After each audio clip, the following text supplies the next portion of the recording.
Why grudge over limited artificials when around you is nature in abundance? Why cry over canned milk when in you milk resides? Why struggle over one out of millions of fruits when you are the garden? Nature provides us with everything, everything. We're just too blind to notice.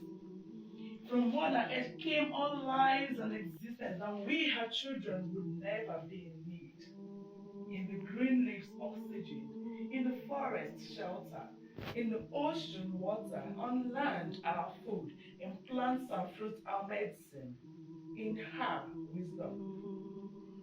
Okike kere ụwa kechere ya chọọ ya mma wee kee mmadụ tinye n'ime ya si ya were ihe gbara ya gburugburu leta onwe ya anya ala ebe ihe niile si wee pụta ala ebe ihe niile na-alọghachi ọkwala ka ihe niile dị mma si wee pụta ndị nwere nka amamihe ewere ya na-eleta onwe ha anya mmiri na-ezo anwụ na-acha ikuku anyị ji ekume osisi dị n'ime ọhịa ukwu na ndịda oke osimiri ọhịa onyinye Chineke dịcha anyị mma ọkwa mmiri dị n'ala ka anwụ na mbikọ ọ bịaghachiri anyị dịka mmiri ozuzo ihe niile dị mma si n'ala wee pụta n'ala ka ha niile na-alọghachi.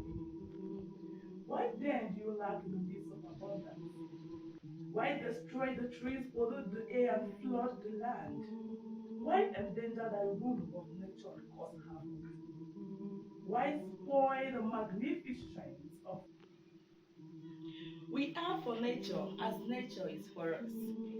Neglect not the plants around your house, for in them are medicine for your illness. We have everything we need in abundance, but only when we pay homage to Mother Earth.